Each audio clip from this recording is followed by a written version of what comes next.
Good afternoon. This is another episode of the PR podcast.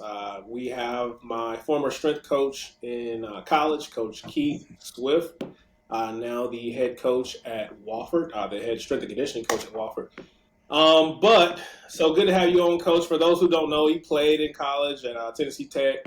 He's been coaching for a while now, but good to have you on, Coach.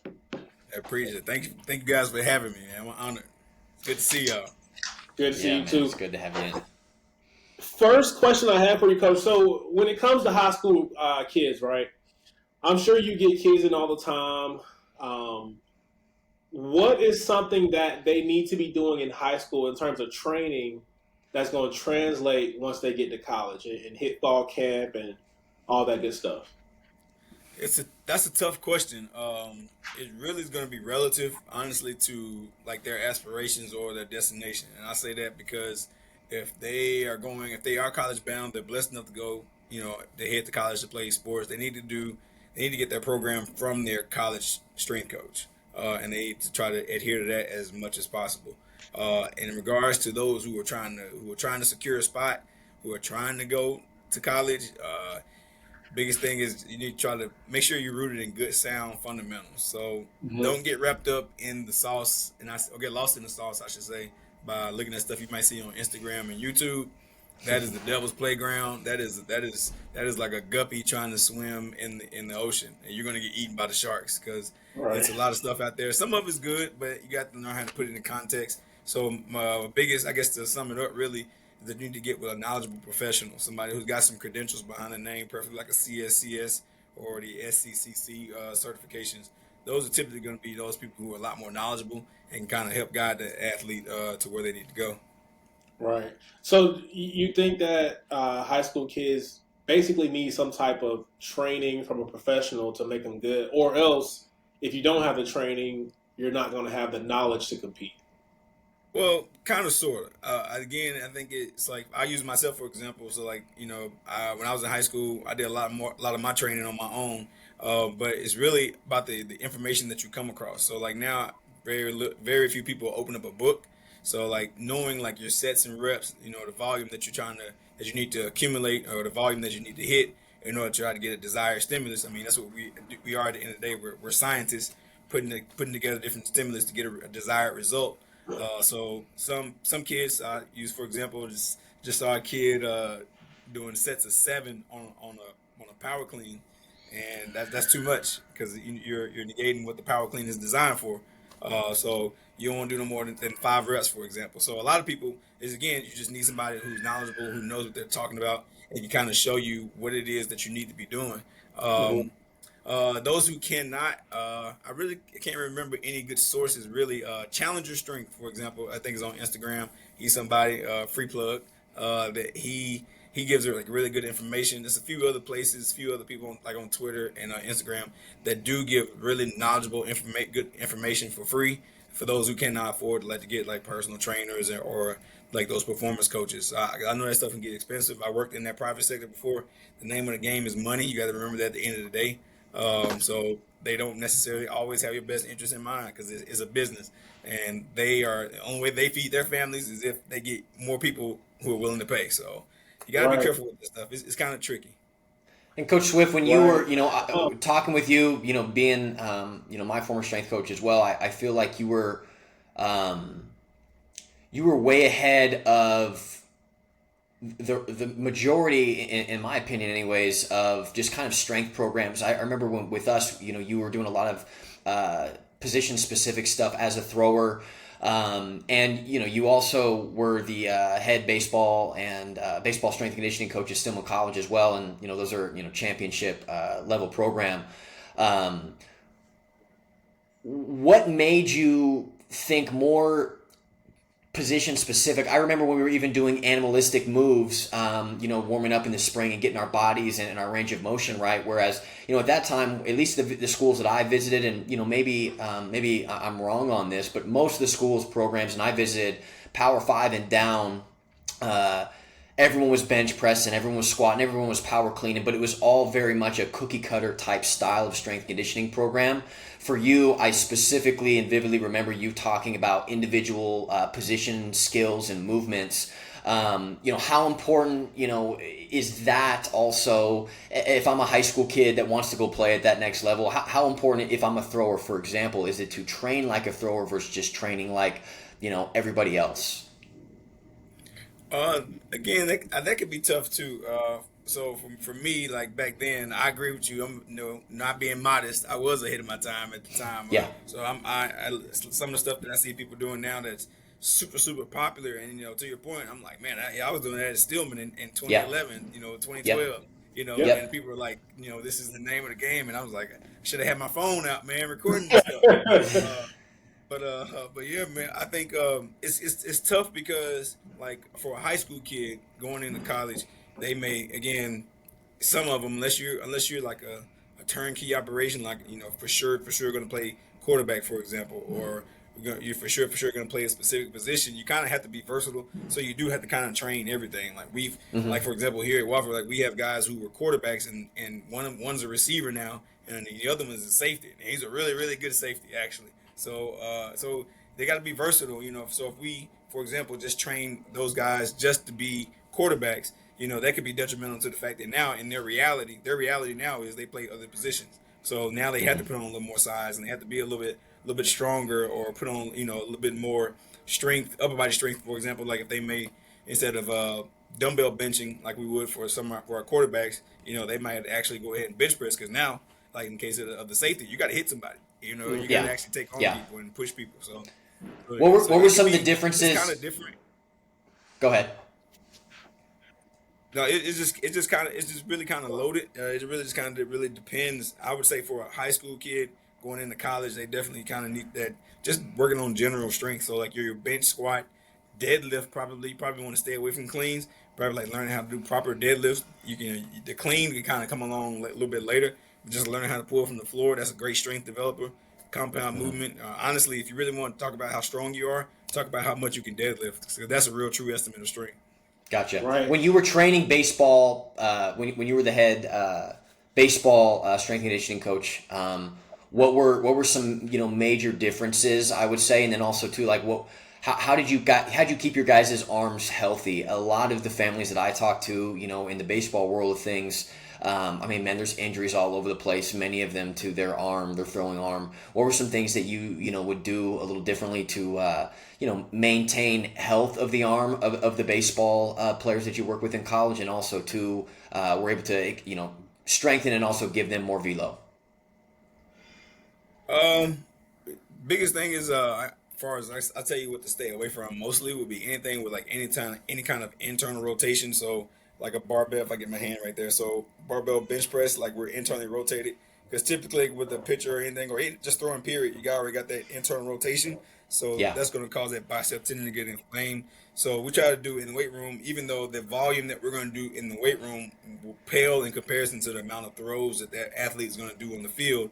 We still want Mm-hmm. to try to circumvent that in the weight room as much as possible by maybe going with a neutral grip, like or a thumbs up, where we're doing dumbbell bench press, or a chin up, or a neutral grip chin up, or anything like that. Try to stay away from your pull ups, like so. But any kind of like not necessarily stay away from pull ups, but try to stay away from that internal rotation. So anytime we can go neutral grip, or a any kind of pull where we can go like reverse grip. I think you might remember we did reverse grip, Yep. dumbbell rows, anything to kind of any pulls. If you think about the musculature of the upper back, and the shoulder capsule itself, you want to make sure like that you are really hammering your upper back muscles. That's your traps, your rhomboids, your rotator cuff muscles, your lats. You really want any kind of pulling motion. You definitely want to hammer that stuff, but you also want to make sure that that stuff can get kind of greasy, for lack of a better term, where some guys are just pulling. Say for example, like you probably seen guys we do the chin up test. We see those Yeah. guys would just kind of be like here versus like coming all the way down and Full really extension. squeezing that Yeah. shoulder blade together and activating that scap. So biggest thing would be pulls, any kind of like anything that's going to hit that rear deltoid, and you can't negate or leave out the shrugs and your traps. So like be heavy on those. Anything that's going to really develop that the musculature of your upper back.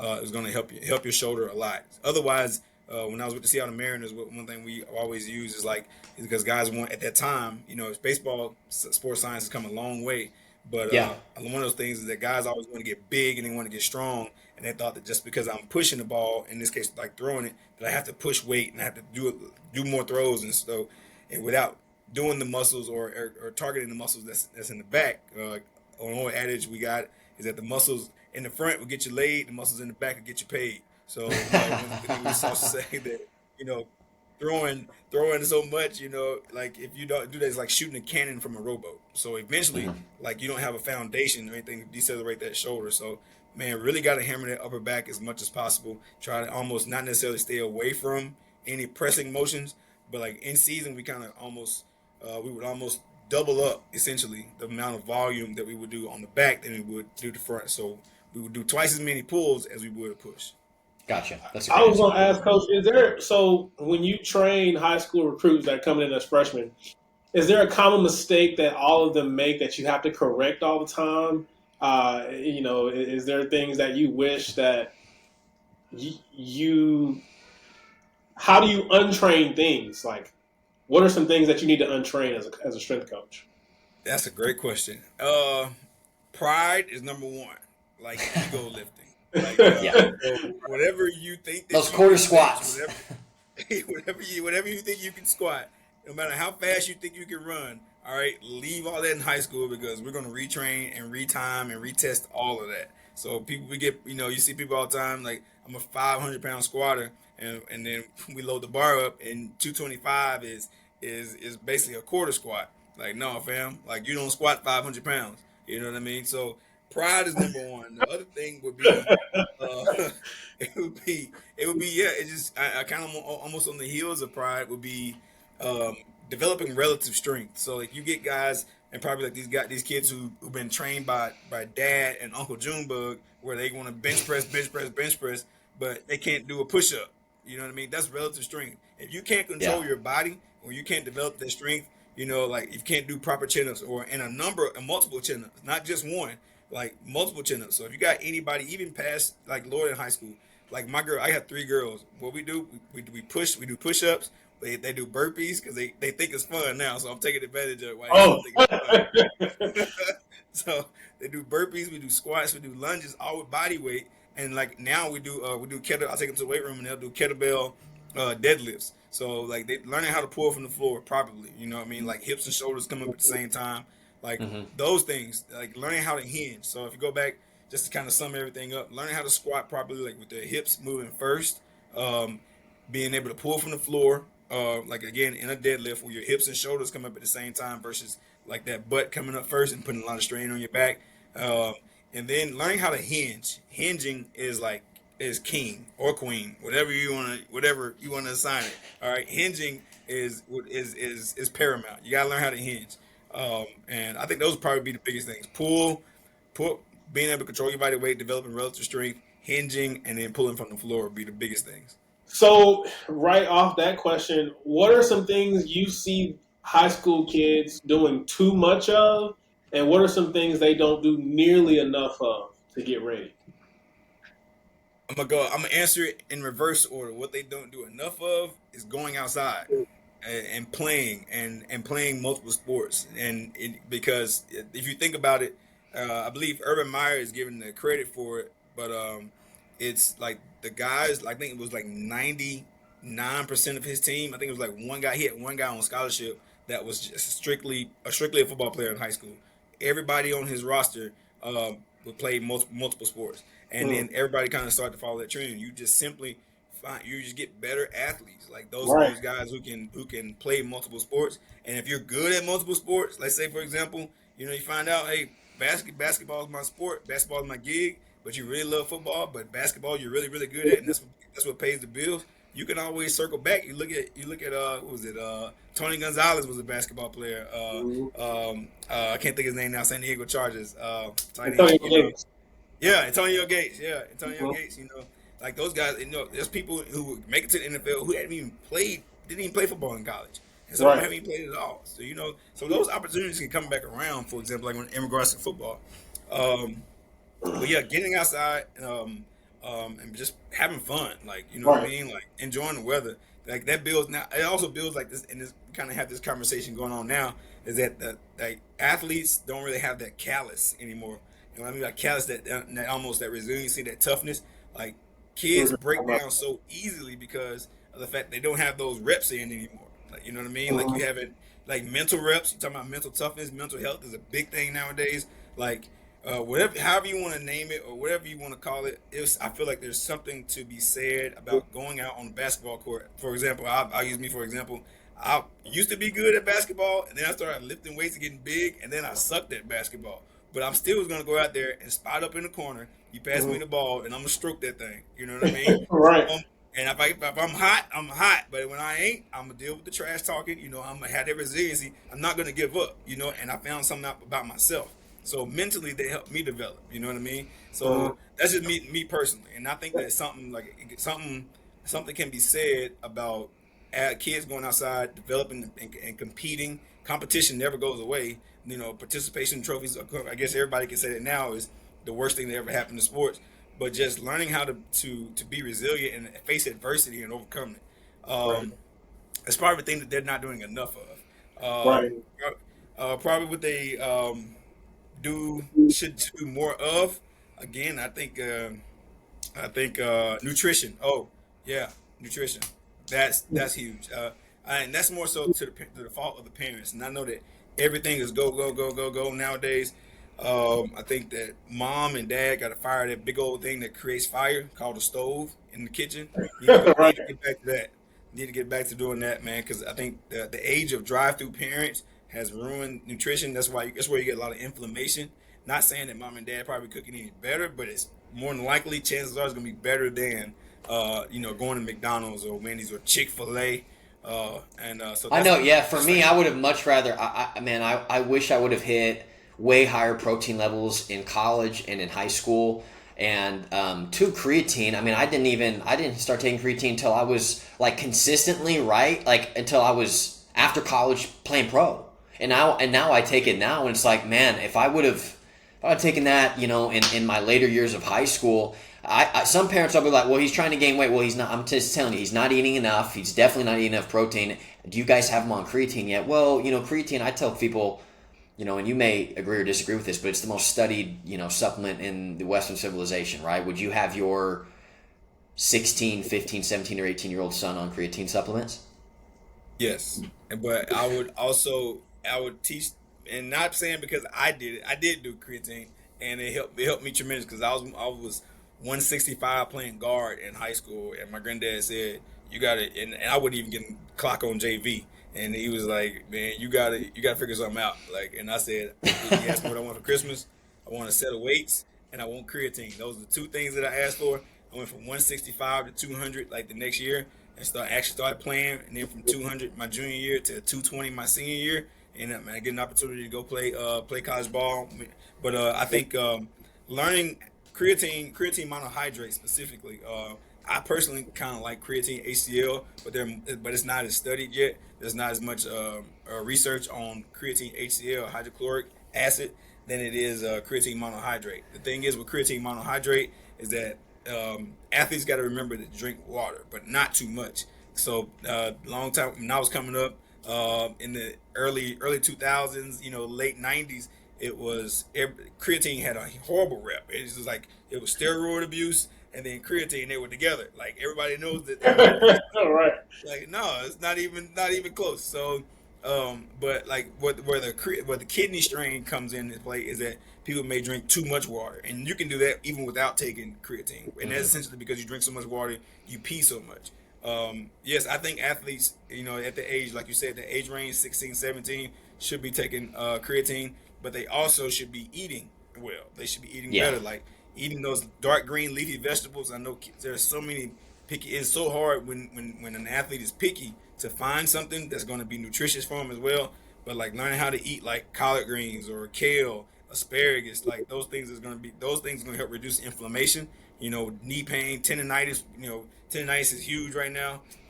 Whether it be bicep tendonitis or quadricep or patellar tendonitis. Like learning how to circumvent those things goes a long way. Number one, just for quality of life. Being Right. able, you don't want to be 19 years old, you can't walk up steps. And I've seen it. That kids Right. can't even walk up steps because they're in so much pain. And you ask them like, how are you sleeping? Sleep is another thing. Yeah. How are you sleeping? Are you sleeping all night? Are you waking up in the middle of the night to check Instagram? You know what I mean? Like you need that deep REM sleep. You need to be able to eat fruits and vegetables. Like just those things. Those things have to be staples at an early age. So if parents are watching and listening, like you hammer that stuff early, like all that other stuff is gonna benefit on the back end. You'll be very glad that so the athlete will be in the later end, especially when they get to college. Yeah, and And that's some really good info. That's some really good info. When you yeah, were, go ahead, JB. go ahead. When you were to kind of switch it back over, Coach Swift, when you were a part of the strength staff for the Seattle Mariners, and you were also a part, you were the head strength coach for multiple championships at the Division II level for the Stillman College Tigers baseball program. What Yep. were some of the differences that you noticed in the top performers in the pros and on the college teams that you worked with? And again, I think there's some generalization and all of that, right? And work ethic, but you were really with dudes that are in the show, the elite of the elite. The top 10% of those elite, what did they do differently from a routine standpoint, from a mindset standpoint? And when you observed them and you communicated with them, what were some things that you noticed? Like, man, that's why that guy. I mean, that's why Felix Hernandez was Felix Hernandez. So what were some things that you noticed when you were at those levels? I think like you hit the nail on the head. I think talent, of course, goes a long way, but there were guys that we saw that weren't as talented, but they worked their butt off. And the key to them working their butt off, and it kind of goes across, it goes across every sport, is routine, routine, routine, routine, routine, routine. And what that encompasses is that it's eating right, it's sleeping, it's of course training because you can't get away from that. It's embracing that, and it's also like being coachable. That learning to receive those coaching tips and that information from whoever's in a position that can help you see like where your weaknesses are and address those weaknesses. Yeah, high five that you may be able to throw for. Let's go back to baseball. You can throw a slider, on both sides of the plate, and you can throw it for an out. But your curveball is trash. Well, if you got to be able to develop that, hopefully, unless Yeah. you one of those guys again who's just super talented, who can maybe have an arsenal where you could throw a fastball, overpowering fastball anywhere, and then you can complement that with a slider. You maybe that maybe just be it. But I say for again, just being able to develop yourself from receiving information, again, developing a great routine, and that's where the discipline, the D word, comes into play, which a lot of people run from nowadays. Yeah. Is being disciplined and establishing that routine, whether it be something Hmm. that's given to you or something that the athlete themselves develop. Whether or not, Hmm. whether you realize it or not, everybody has a routine. It just comes down to whether or not it's a good or a bad one. Yeah, that's true. There's a lot of truth to that. I had a question, coach, and this we talked about position specific training, right? So, Josh and I, we talked to a lot of parents whose kids are in high school, but they're in like ninth, sophomore year, and they're like pitcher only, right? Which I think a lot of time is unfortunate because I think you miss out on developing as an overall baseball player, and you cut off your development doing that, turn into a pitcher only too early. But my question for you would be: at what point should a baseball player, if it's not already decided, like if you're just a utility guy, at what point would you start getting okay? I'm more of a second baseman or I'm more of a first baseman at this point. I need to stick to training for that. Is there like some evidence that presents itself where you say, I've done the developing as an overall baseball player now. Now it's time to train specifically. I think on a high school level, if you're talking about in regards to baseball, uh, I guess if until your bills will start getting paid. So whether Mm-hmm. that be through scholarship or if you come out of high school going if you get drafted out of high school in case of baseball, until like they say, hey, this is what we want you to do, like you need to be able to do everything. I think that being able to again be versatile provides a lot of opportunity. Me So too. you may not, you may discover something else about yourself, I've seen guys, when I was in pro baseball, when it was with the Mariners, the guys who would be on their like, sixth team, you know what I mean, and they would be on the cusp, but all of a sudden this guy establishes himself as a utility player, so he can play nearly any position on the field, and all of a sudden now, guess what? Like we had a guy, I can't remember his name for the life of me now, but that's all he did. He was a utility, but he bounced around from franchise to franchise to franchise, but he provided value for himself, and he probably added on Yeah. another 5 years. And then, in baseball, they did it way before everybody else. Hey, once you're in the bigs, you're in the bigs. And so, like, not to say you may not stay there, but you still get that big league check, and you will always be known as a big leaguer. So, like, again, he provided value for himself, and that, again, that's six figures. You know what I mean? Six figures plus. So, I think you can't. I think the worst thing that anybody can do right now is just specialize, just in one thing, because we've It's too seen. early, right? Yeah, too early. Like right now, yeah, being able to be versatile because of the fact, like you never, especially in high school, because Yeah. like I mean, how many running backs, great running backs we've seen on Huddle and like YouTube or Instagram, and then come to find out like these guys like they go to a team where it may be a 5 star, but all of a sudden this guy's got to switch out because he got to go play linebacker because that's where he's needed. Number one, or number two, there's somebody who's better. So again, like just being versatile, I think is specializing too early can Yeah. be a detriment.